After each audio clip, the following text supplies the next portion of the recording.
1984. Cassette 2. Chapter 5. In the low-ceilinged canteen deep underground, the lunch queue jerked slowly forward. The room was already very full and deafeningly noisy. From the grill at the counter, the steam of stew came pouring forth with a sour, metallic smell which did not quite overcome the fumes of Victory gin. On the far side of the room there was a small bar, a mere hole in the wall where gin could be bought at 10 cents the large nip. "Just the man I was looking for," said a voice at Winston's back. He turned round. It was his friend Syme, who worked in the research department. Perhaps friend was not exactly the right word. You did not have friends nowadays, you had comrades.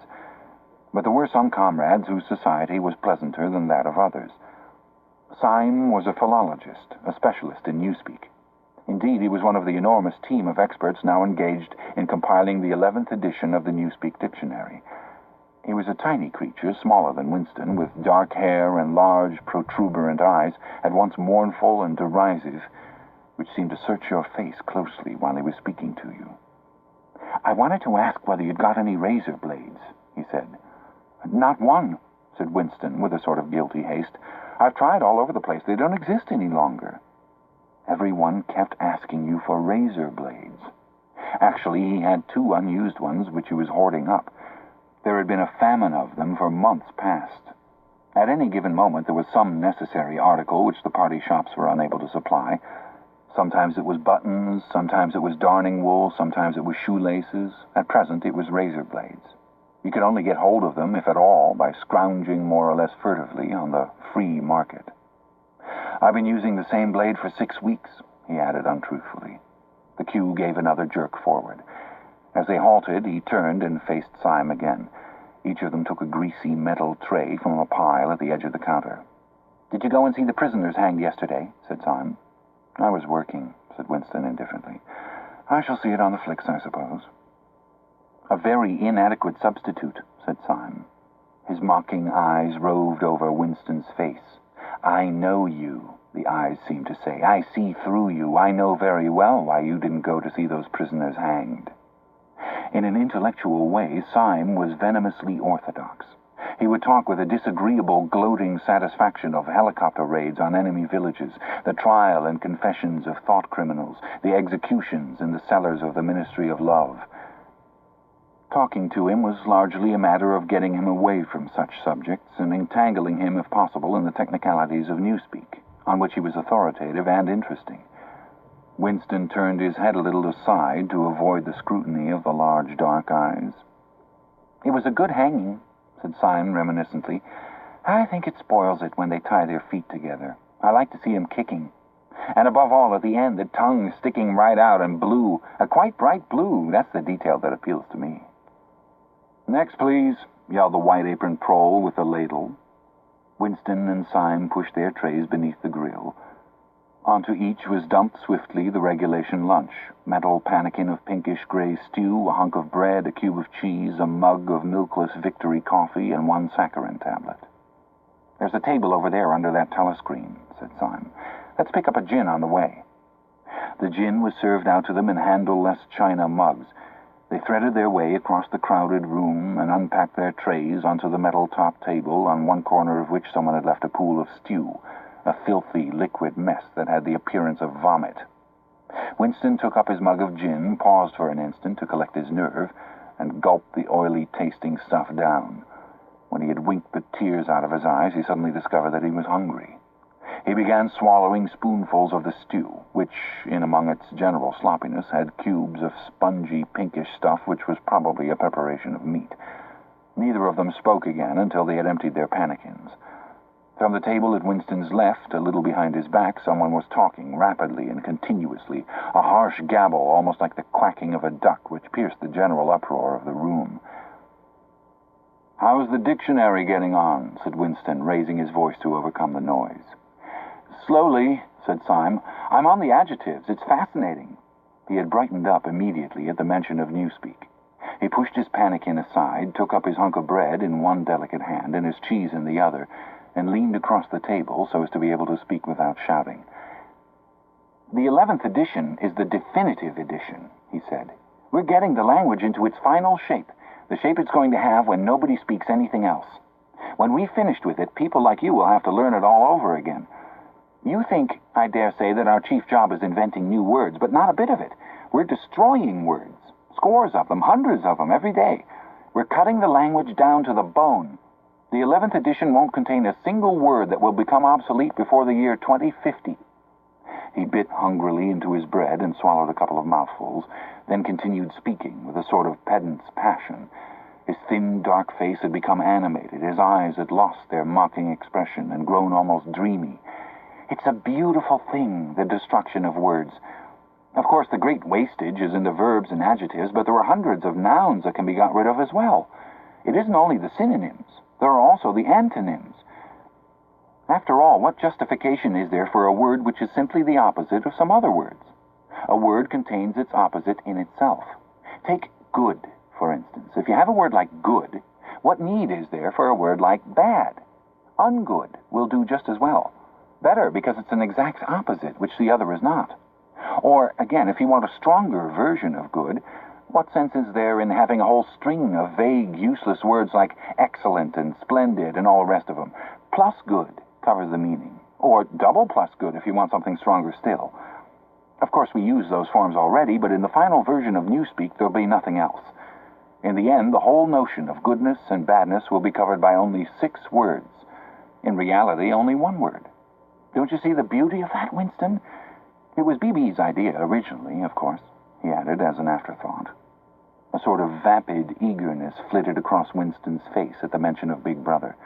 Nevertheless, Syme immediately detected a certain lack of enthusiasm. You haven't a real appreciation of Newspeak, Winston, he said almost sadly. Even when you write it, you're still thinking in old speak. I've read some of those pieces that you write in the Times occasionally. They're good enough, but they're translations. In your heart, you'd prefer to stick to old speak with all its vagueness and its useless shades of meaning. You don't grasp the beauty of the destruction of words. Do you know that Newspeak is the only language in the world whose vocabulary gets smaller every year? Winston did know that, of course. He smiled sympathetically, he hoped, not trusting himself to speak. Syme bit off another fragment of the dark-colored bread, chewed it briefly, and went on. Don't you see that the whole aim of Newspeak is to narrow the range of thought? In the end, we shall make thought crime literally impossible because there will be no words in which to express it. Every concept that will ever be needed will be expressed by exactly 1 word, with its meaning rigidly defined and all its subsidiary meanings rubbed out and forgotten. Already in the 11th edition, we're not far from that point. But the process will still be continuing long after you and I are dead. Every year, fewer and fewer words, and the range of consciousness always a little smaller. Even now, of course, there's no reason or excuse for committing thought crime. It's merely a question of self-discipline, reality control. But in the end, there won't be any need even for that. The revolution will be complete when the language is perfect. Newspeak is Ingsoc, and Ingsoc is Newspeak, he added with a sort of mystical satisfaction. Has it ever occurred to you, Winston, that by the year 2050, at the very latest, not a single human being will be alive who could understand such a conversation as we are having now? Except, began Winston doubtfully and then stopped. It had been on the tip of his tongue to say, except the proles, but he checked himself, not feeling fully certain that this remark was not in some way unorthodox. Syme, however, had divined what he was about to say. The proles are not human beings, he said carelessly. By 2050, earlier probably, all real knowledge of Old Speak will have disappeared.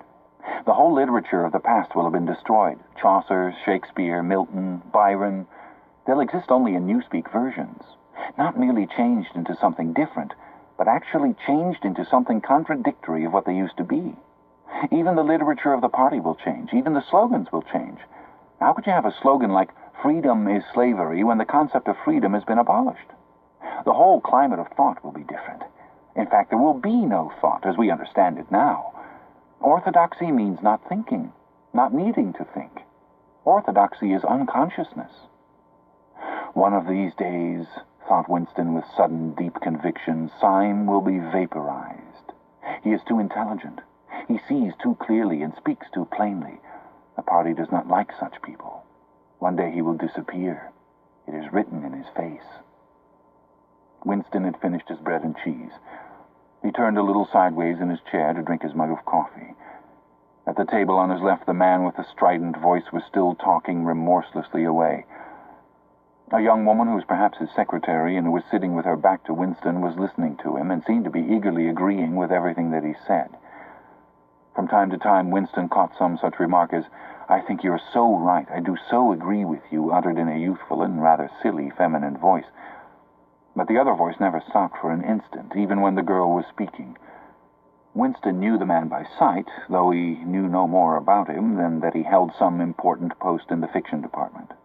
He was a man of about 30, with a muscular throat and a large, mobile mouth. His head was thrown back a little, and because of the angle at which he was sitting, his spectacles caught the light and presented to Winston two blank discs instead of eyes. What was slightly horrible was that from the stream of sound that poured out of his mouth, it was almost impossible to distinguish a single word. Just once, Winston caught a phrase, "complete and final elimination of Goldsteinism," jerked out very rapidly, and as it seemed all in one piece, like a line of type cast solid.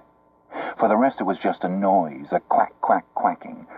And yet, though you could not actually hear what the man was saying, you could not be in any doubts about its general nature. He might be denouncing Goldstein and demanding sterner measures against thought criminals and saboteurs. He might be fulminating against the atrocities of the Eurasian army. He might be praising Big Brother or the heroes on the Malabar front. It made no difference. Whatever it was, you could be certain that every word of it was pure orthodoxy, pure Ingsoc. As he watched the eyeless face with the jaw moving rapidly up and down, Winston had a curious feeling that this was not a real human being, but some kind of dummy. It was not the man's brain that was speaking, it was his larynx. The stuff that was coming out of him consisted of words, but it was not speech in the true sense. It was a noise uttered in unconsciousness, like the quacking of a duck.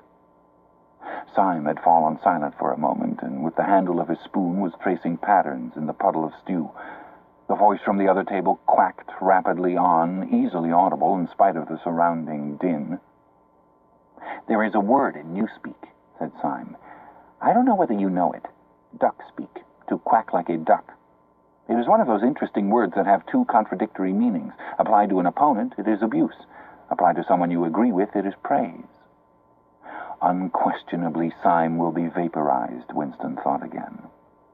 He thought it with a kind of sadness, although well knowing that Syme despised him and slightly disliked him, and was fully capable of denouncing him as a thought criminal if he saw any reason for doing so.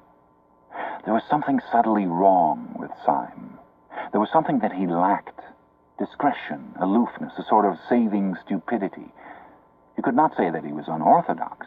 He believed in the principles of Ingsoc. He venerated Big Brother. He rejoiced over victories. He hated heretics, not merely with sincerity, but with a sort of restless zeal, an up-to-dateness of information which the ordinary party member did not approach. Yet a faint air of disreputability always clung to him. He said things that would have been better unsaid. He had read too many books. He frequented the Chestnut Tree Cafe, haunt of painters and musicians. There was no law, not even an unwritten law, against frequenting the Chestnut Tree Cafe, yet the place was somehow ill-omened. The old, discredited leaders of the party had been used to gather there before they were finally purged. Goldstein himself, it was said, had sometimes been seen there years and decades ago. Syme's fate was not difficult to foresee. And yet it was a fact that if Syme grasped, even for 3 seconds, the nature of his, Winston's, secret opinions, he would betray him instantly to the thought police. So would anybody else, for that matter, but Syme more than most. Zeal was not enough. Orthodoxy was unconsciousness. Syme looked up. "Here comes Parsons," he said. Something in the tone of his voice seemed to add, "that bloody fool." Parsons, Winston's fellow tenant at Victory Mansions, was in fact threading his way across the room, a tubby, middle-sized man with fair hair and a frog-like face. At 35, he was already putting on rolls of fat at neck and waistline, but his movements were brisk and boyish. His whole appearance was that of a little boy grown large, so much so that although he was wearing the regulation overalls, it was almost impossible not to think of him as being dressed in the blue shorts, gray shirt, and red neckerchief of the spies. In visualizing him, one always saw a picture of dimpled knees and sleeves rolled back from pudgy forearms. Parsons did, indeed, invariably revert to shorts when a community hike or any other physical activity gave him an excuse for doing so. He greeted them both with a cheery, "Hello, hello," and sat down at the table, giving off an intense smell of sweat. Beads of moisture stood out all over his pink face. His powers of sweating were extraordinary. At the community center, you could always tell when he had been playing table tennis by the dampness of the bat handle. Syme had produced a strip of paper on which there was a long column of words and was studying it with an ink pencil between his fingers. "Look at him working away in the lunch hour," said Parsons, nudging Winston. "Keen this, eh? What's that you got there, old boy? Something a bit too brainy for me, I expect. Smith, old boy, I'll tell you why I'm chasing you. It's that sub you forgot to give me." "Which sub is that?" said Winston, automatically feeling for money. About a quarter of one's salary had to be earmarked for voluntary subscriptions, which were so numerous that it was difficult to keep track of them. "For 8 week. You know, the house-by-house fund.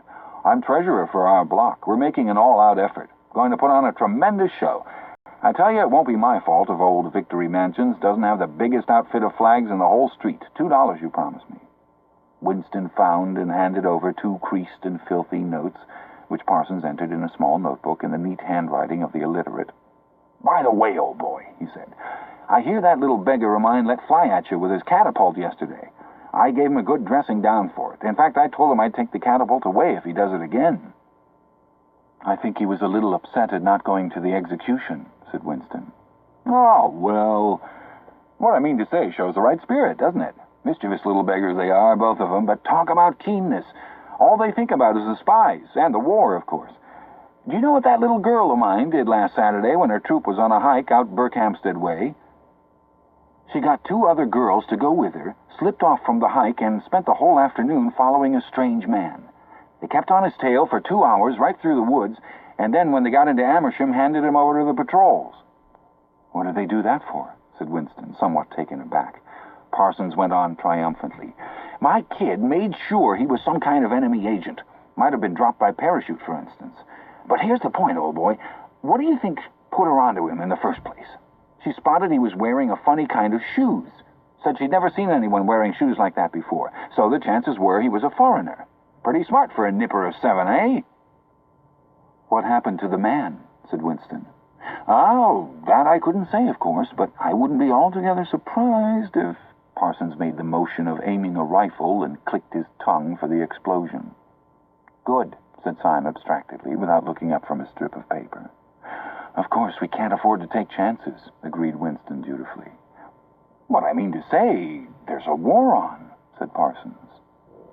As though in confirmation of this, a trumpet call floated from the telescreen just above their heads. However, it was not the proclamation of a military victory this time, but merely an announcement from the Ministry of Plenty.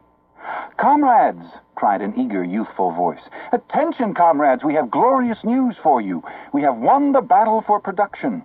Returns now completed of the output of all classes of consumption goods show that the standard of living has risen by no less than 20% over the past year. All over Oceania this morning there were irrepressible, spontaneous demonstrations when workers marched out of factories and offices and paraded through the streets with banners voicing their gratitude to Big Brother for the new, happy life which his wise leadership has bestowed upon us. Here are some of the completed figures.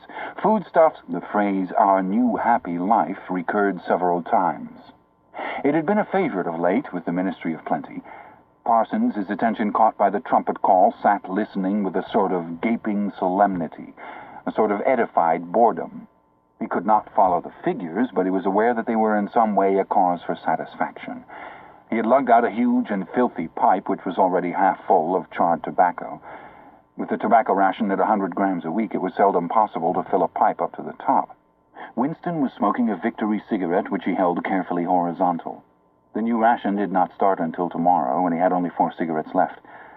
For the moment he had shut his ears to the remoter noises and was listening to the stuff that streamed out of the telescreen. It appeared that there had even been demonstrations to thank Big Brother for raising the chocolate ration to 20 grams a week. And only yesterday, he reflected, it had been announced that the ration was to be reduced to 20 grams a week. Was it possible that they could swallow that after only 24 hours? Yes, they swallowed it. Parsons swallowed it easily, with the stupidity of an animal.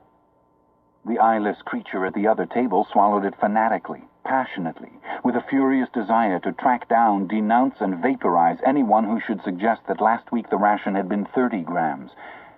Syme, too, in some more complex way involving doublethink, Syme swallowed it. Was he then alone in the possession of a memory? The fabulous statistics continued to pour out of the telescreen. As compared with last year, there was more food, more clothes, more houses, more furniture, more cooking pots, more fuel, more ships, more helicopters, more books, more babies, more of everything except disease, crime, and insanity. Year by year and minute by minute, everybody and everything was whizzing rapidly upwards. As Syme had done earlier, Winston had taken up his spoon and was dabbling in the pale-colored gravy that dribbled across the table, drawing a long streak of it out into a pattern. He meditated resentfully on the physical texture of life. Had it always been like this? Had food always tasted like this? He looked around the canteen. A low-ceilinged, crowded room, its walls grimy from the contact of innumerable bodies, battered metal tables and chairs placed so close together that you sat with elbows touching, bent spoons, dented trays, coarse white mugs, all surfaces greasy, grime in every crack, and a sourish composite smell of bad gin and bad coffee and metallic stew and dirty clothes. Always in your stomach and in your skin there was a sort of protest, a feeling that you had been cheated of something that you had a right to. It was true that he had no memories of anything greatly different. In any time that he could accurately remember, there had never been quite enough to eat. One never had socks or underclothes that were not full of holes. Furniture had always been battered and rickety, rooms underheated, tube trains crowded, houses falling to pieces, bread dark-colored, tea a rarity, coffee filthy tasting, cigarettes insufficient, nothing cheap and plentiful except synthetic gin. And though, of course, it grew worse as one's body aged, was it not a sign that this was not the natural order of things if one's heart sickened at the discomfort and dirt and scarcity, the interminable winters, the stickiness of one's socks, the lifts that never worked, the cold water, the gritty soap, the cigarettes that came to pieces, the food with its strange, evil tastes? Why should one feel it to be intolerable unless one had some kind of ancestral memory that things had once been different? He looked round the canteen again. Nearly everyone was ugly, and would still have been ugly even if dressed otherwise than in the uniform blue overalls. On the far side of the room, sitting at a table alone, a small, curiously beetle-like man was drinking a cup of coffee, his little eyes darting suspicious glances from side to side. How easy it was, thought Winston, if you did not look about you, to believe that the physical type set up by the party is an ideal. Tall, muscular youths and deep-bosomed maidens, blonde-haired, vital, sunburnt, carefree, existed and even predominated. Actually, so far as he could judge, the majority of people in Airstrip 1 were small, dark, and ill-favored. It was curious how that beetle-like type proliferated in the ministries. Little dumpy men, growing stout very early in life, with short legs, swift scuttling movements, and fat, inscrutable faces with very small eyes. It was the type that seemed to flourish best under the dominion of the party. The announcement from the Ministry of Plenty ended on another trumpet call and gave way to tinny music.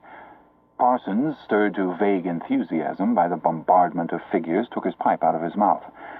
"The Ministry of Plenty's certainly done a good job this year," he said with a knowing shake of his head. "By the way, Smith, old boy, I suppose you haven't got any razor blades you can let me have?" "Not one," said Winston. "I've been using the same blade for 6 weeks myself." "Ah, well, just thought I'd ask you, old boy." "Sorry," said Winston. The quacking voice from the next table, temporarily silenced during the ministry's announcement, had started up again, as loud as ever. For some reason, Winston suddenly found himself thinking of Mrs. Parsons, with her wispy hair and the dust in the creases of her face. Within 2 years, those children would be denouncing her to the thought police. Mrs. Parsons would be vaporized. Syme would be vaporized. Winston would be vaporized. O'Brien would be vaporized. Parsons, on the other hand, would never be vaporized. The eyeless creature with the quacking voice would never be vaporized. The little beetle-like men who scuttled so nimbly through the labyrinthine corridors of ministries, they too would never be vaporized. And the girl with dark hair, the girl from the fiction department. She would never be vaporized either. It seemed to him that he knew instinctively who would survive and who would perish. Though what it was that made for survival, it was not easy to say. At this moment he was dragged out of his reverie with a violent jerk. The girl at the next table had turned partly round and was looking at him. It was the girl with dark hair. She was looking at him in a sidelong way, but with curious intensity. The instant that she caught his eye, she looked away again. The sweat started out on Winston's backbone. A horrible pang of terror went through him. It was gone almost at once, but it left a sort of nagging uneasiness behind. Why was she watching him? Why did she keep following him about? Unfortunately, he could not remember whether she had already been at the table when he arrived, or had come there afterwards. But yesterday, at any rate, during the 2 minutes' hate, she had sat immediately behind him when there was no apparent need to do so. Quite likely, her real object had been to listen to him and make sure whether he was shouting loudly enough. His earlier thought returned to him. Probably she was not actually a member of the thought police. But then it was precisely the amateur spy who was the greatest danger of all. He did not know how long she had been looking at him, but perhaps for as much as 5 minutes. And it was possible that his features had not been perfectly under control. It was terribly dangerous to let your thoughts wander when you were in any public place or within range of a telescreen. The smallest thing could give you away. A nervous tic, an unconscious look of anxiety, a habit of muttering to yourself, anything that carried with it the suggestion of abnormality, of having something to hide. In any case, to wear an improper expression on your face, to look incredulous when a victory was announced, for example, was itself a punishable offense. There was even a word for it in newspeak. Face crime, it was called. The girl had turned her back on him again. Perhaps, after all, she was not really following him about. Perhaps it was coincidence that she had sat so close to him 2 days running. His cigarette had gone out, and he laid it carefully on the edge of the table. He would finish smoking it after work if he could keep the tobacco in it. Quite likely the person at the next table was a spy of the thought police. And quite likely he would be in the cellars of the Ministry of Love within 3 days, but a cigarette end must not be wasted. Syme had folded up his strip of paper and stowed it away in his pocket.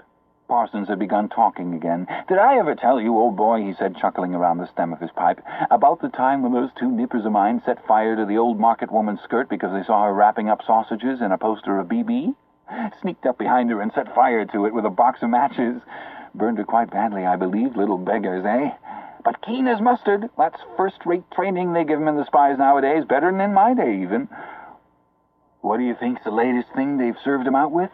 Ear trumpets, for listening through keyholes. My little girl brought one home the other night, tried it out on our sitting room door, and reckoned she could hear twice as much as with her ear to the hole. Of course, it's only a toy, mind you. Still gives them the right idea, huh?" At this moment, the telescreen let out a piercing whistle. It was the signal to return to work. All 3 men sprang to their feet to join in the struggle round the lifts, and the remaining tobacco fell out of Winston's cigarette. Chapter 6. Winston was writing in his diary. It was 3 years ago. It was on a dark evening in a narrow side street near one of the big railway stations. She was standing near a doorway in the wall, under a street lamp that hardly gave any light. She had a young face painted very thick. It was really the paint that appealed to me, the whiteness of it, like a mask, and the bright red lips. Party women never paint their faces. There was nobody else in the street, and no telescreens. She said $2. For the moment, it was too difficult to go on. He shut his eyes and pressed his fingers against them, trying to squeeze out the vision that kept recurring. He had an almost overwhelming temptation to shout a string of filthy words at the top of his voice, or to bang his head against the wall, to kick over the table and hurl the inkpot through the window, to do any violent or noisy or painful thing that might black out the memory that was still tormenting him. Your worst enemy, he reflected, was your own nervous system. At any moment, the tension inside you was liable to translate itself into some visible symptom. He thought of a man whom he had passed in the street a few weeks back. A quite ordinary-looking man, a party member, aged 35 or 40, tallish and thin, carrying a briefcase. They were a few meters apart, when the left side of the man's face was suddenly contorted by a sort of a spasm. It happened again just as they were passing one another. It was only a twitch, a quiver, rapid as the clicking of a camera shutter, but obviously habitual.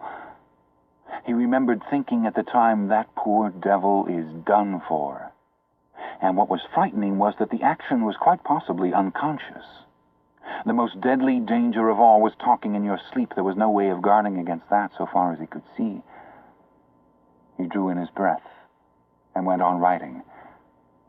I went with her through the doorway and across a backyard into a basement kitchen. There was a bed against the wall and a lamp on the table, turned down very low. His teeth were set on edge. He would have liked to spit. Simultaneously with the woman in the basement kitchen, he thought of Catherine, his wife. Winston was married. He had been married, at any rate, probably still was married, for so far as he knew, his wife was not dead. He seemed to breathe again the warm, stuffy odor of the basement kitchen, an odor compounded of bugs and dirty clothes and villainous cheap scent, but nevertheless alluring, because no woman of the party ever used scent, or could be imagined as doing so. Only the proles used scent. In his mind, the smell of it was inextricably mixed up with fornication. When he had gone with that woman, it had been his first lapse in 2 years or thereabouts. Consorting with prostitutes was forbidden, of course, but it was one of those rules that you could occasionally nerve yourself to break. It was dangerous, but it was not a life-and-death matter. To be caught with a prostitute might mean 5 years in a forced labor camp, not more, if you had committed no other offense.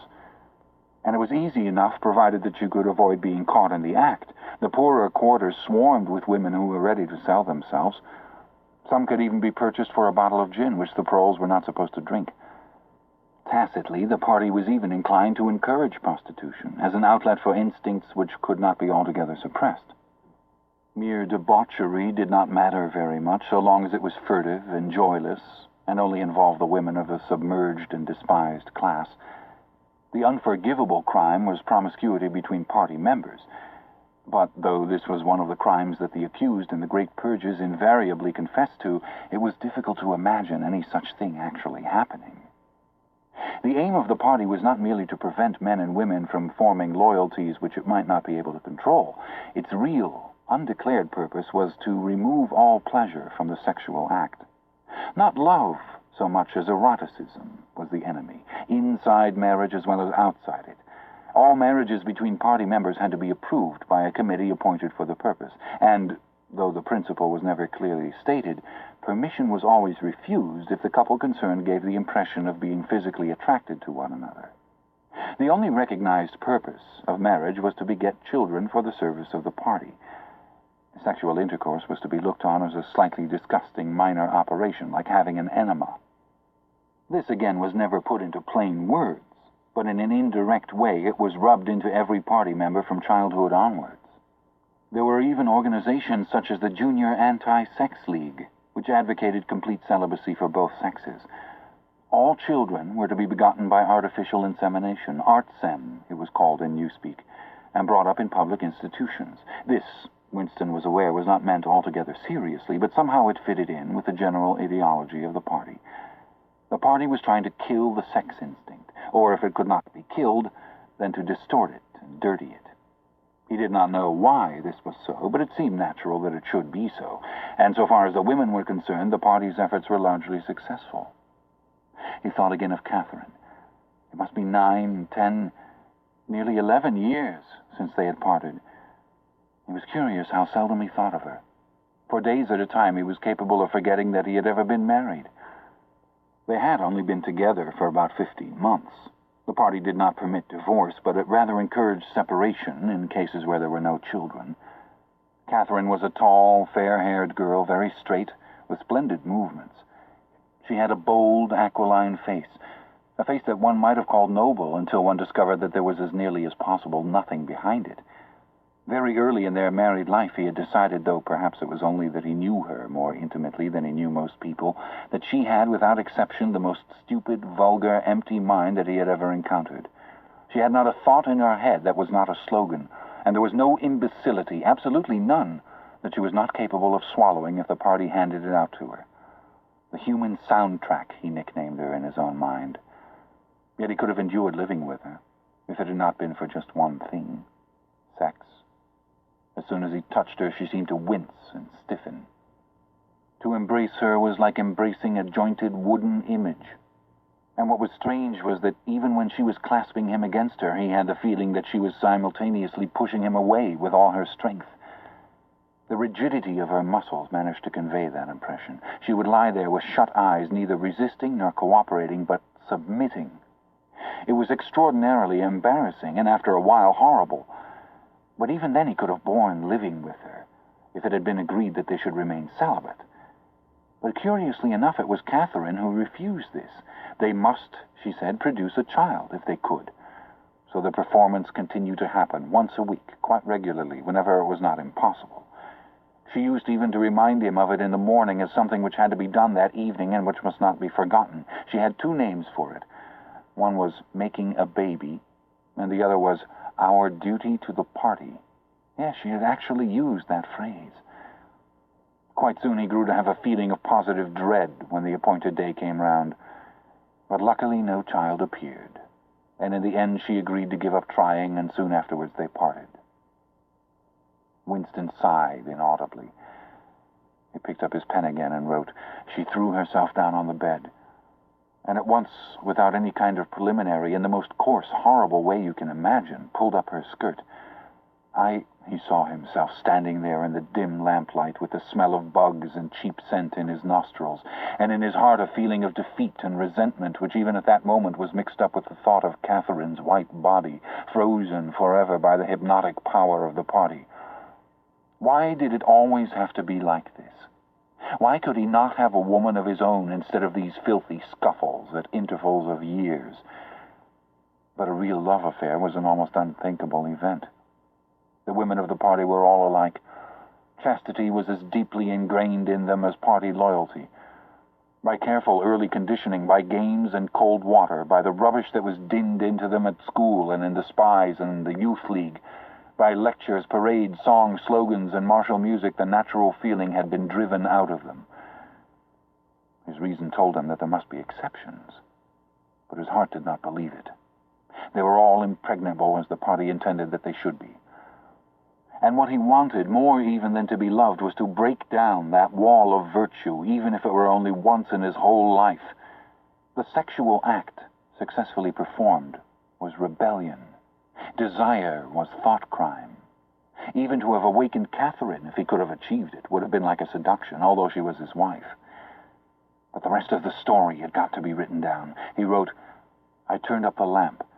When I saw her in the light, after the darkness, the feeble light of the paraffin lamp had seemed very bright. For the first time he could see the woman properly. He had taken a step toward her and then halted, full of lust and terror. He was painfully conscious of the risk he had taken in coming here. It was perfectly possible that the patrols would catch him on the way out. For that matter, they might be waiting outside the door at this moment. If he went away without even doing what he had come here to do, it had got to be written down. It had got to be confessed. What he had suddenly seen in the lamplight was that the woman was old.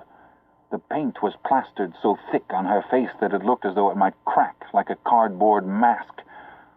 There were streaks of white in her hair, but the truly dreadful detail was that her mouth had fallen a little open, revealing nothing except a cavernous blackness. She had no teeth at all.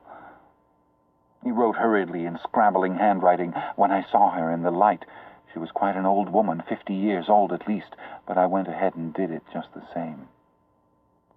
He pressed his fingers against his eyelids again. He had written it down at last, but it made no difference. The therapy had not worked. The urge to shout filthy words at the top of his voice was as strong as ever. Chapter 7. If there is hope, wrote Winston, it lies in the proles. If there was hope, it must lie in the proles, because only there, in those swarming, disregarded masses, 85% of the population of Oceania, could the force to destroy the party ever be generated. The party could not be overthrown from within. Its enemies, if it had any enemies, had no way of coming together or even of identifying one another. Even if the legendary brotherhood existed, as just possibly it might, it was inconceivable that its members could ever assemble in larger numbers than 2s and 3s. Rebellion meant a look in the eyes, an inflection of the voice, at the most an occasional whispered word. But the proles, if only they could somehow become conscious of their own strength, would have no need to conspire. They needed only to rise up and shake themselves like a horse shaking off flies. If they chose, they could blow the party to pieces tomorrow morning. Surely, sooner or later, it must occur to them to do it. And yet, he remembered how once he had been walking down a crowded street when a tremendous shout of hundreds of voices, women's voices, had burst from a side street a little way ahead. It was a great, formidable cry of anger and despair, a deep, loud ooh that went humming on like the reverberation of a bell. His heart had leapt. It started, he had thought, a riot. The proles are breaking loose at last. When he had reached the spot, it was to see a mob of 200 or 300 women crowding around the stalls of a street market, with faces as tragic as though they had been the doomed passengers on a sinking ship. But at this moment the general despair broke down into a multitude of individual quarrels. It appeared that one of the stalls had been selling tin saucepans. They were wretched, flimsy things, but cooking pots of any kind were always difficult to get. Now the supply had unexpectedly given out.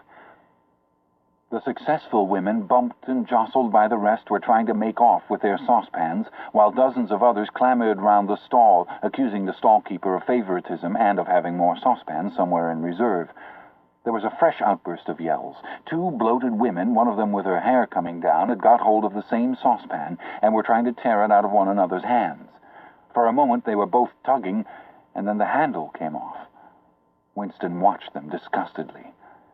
And yet, just for a moment, what almost frightening power had sounded in that cry from only a few hundred throats. Why was it that they could never shout like that about anything that mattered? Until they become conscious, they will never rebel. And until after they have rebelled, they cannot become conscious. That, he reflected, might almost have been a transcription from one of the party textbooks. The party claimed, of course, to have liberated the proles from bondage. Before the revolution, they had been hideously oppressed by the capitalists. They had been starved and flogged. Women had been forced to work in the coal mines. Women still did work in the coal mines, as a matter of fact. Children had been sold into the factories at the age of 6. But simultaneously, true to the principles of doublethink, the party taught that the proles were natural inferiors who must be kept in subjection, like animals, by the application of a few simple rules. In reality, very little was known about the proles. It was not necessary to know much. So long as they continued to work and breed, their other activities were without importance. Left to themselves like cattle turned loose upon the plains of Argentina, they had reverted to a style of life that appeared to be natural to them, a sort of ancestral pattern. They were born, they grew up in the gutters, they went to work at 12, they passed through a brief blossoming period of beauty and sexual desire. They married at 20, they were middle-aged at 30, they died for the most part at 60. Heavy physical work, the care of home and children, petty quarrels with neighbors, films, football, beer, and above all, gambling, filled up the horizon of their minds. To keep them in control was not difficult. This ends side 1 of cassette 2. Please turn the cassette over and start side 2 from the same point.